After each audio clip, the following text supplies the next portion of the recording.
दशरथ अपने सिंहासन पर आसीन है, राज सिंहासन पर राज दरबार लगा हुआ है, सारी सभा लगी है, दरबार सजा हुआ है, मंत्री महामंत्री सामंत सब बैठे हैं और चक्रवर्ती नरेश अपनी राजगद्दी पर बैठे हैं। और स्वभाववश दशरथ जी ने दर्पण निकाला और अपना मुख देखने लगे। राय स्वभाय मुकुर कर लीना, स्वभाव माने ऐसा उनका स्वभाव था, ऐसा वो करते रहते थे, उनकी आदत में था।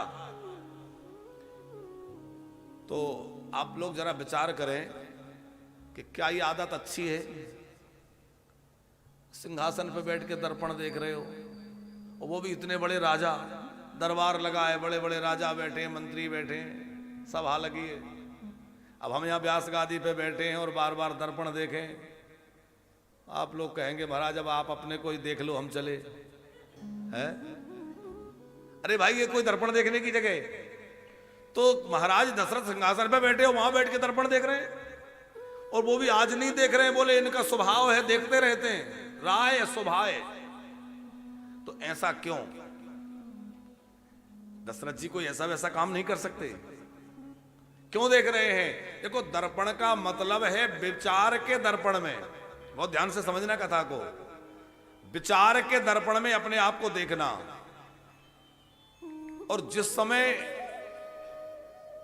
हमारी सब ओर से जय जयकार हो रही हो, हर जगह हमारी प्रशंसा हो रही हो, लोग हमें बड़ा अच्छा मान रहे हो, कह रहे हो, उस समय अपने आप को दर्पण में देखने की बड़ी आवश्यकता है। वो कौन सा दर्पण है? विचार का दर्पण है कि लोग जैसा कह रहे हैं मैं वैसा हूं कि नहीं हूं। कहीं ऐसा तो नहीं कि वैसे ही झूठी झूठी हो रही है, मुझे जैसा होना चाहिए मैं वैसा हूं कि नहीं है।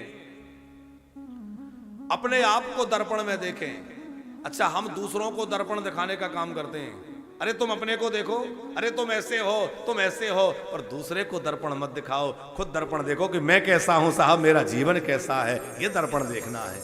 मैं कैसा हूं, मुझ में क्या कमियां हैं। अच्छा, हम लोग दर्पण के सामने जाके क्या करते हैं?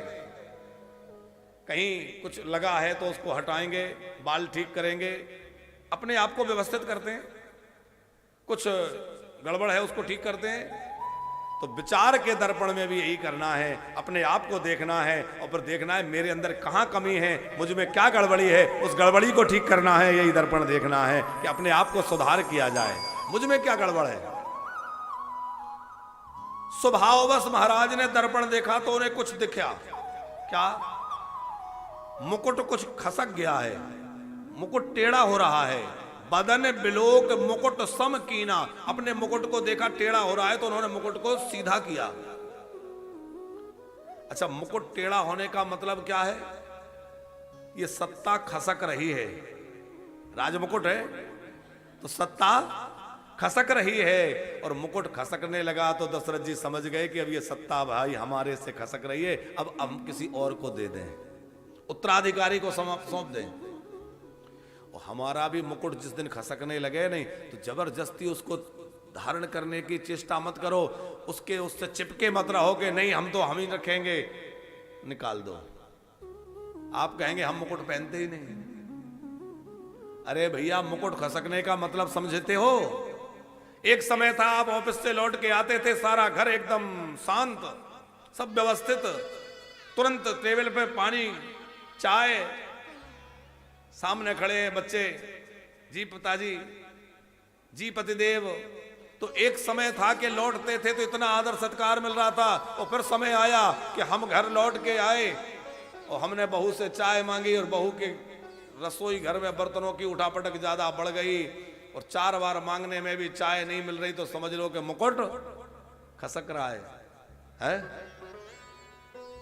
जहां अवहेलना होने लगे, उपेक्षा होने लगे, तो समझ लेना कि भैया अब मुकुट खसक रहा है, अब ज्यादा चक्कर में नहीं पड़ना है, अब तो मुकुट किसी और के सर पे रख के हमें निकल लेना है। अब ये राज सत्ता किसको दे दें? बोले हम जिस सत्ता पर, हम जिस गादी पे बैठे हैं, वो तो अपने बच्चों को, जिस पद पर बैठे हैं वो पद तो किसको दे दें? अपने बच्चों को, उनके जो अधिकारी हैं उनको दे दिया जाए।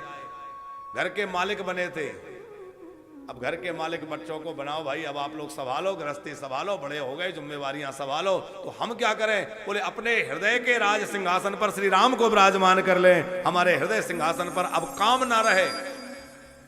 अभी तक हमने अपने हृदय सिंहासन पर काम को बिठा रखा है, कामनाएं, वासनाएं, लेकिन हृदय राज सिंहासन से कामना वासना को हटा करके और हृदय राज सिंहासन पर राम को विराजमान कर लें। यही इस कथा का भाव है भैया, राम को बिठा दें। अब तो भजन में लग जाए।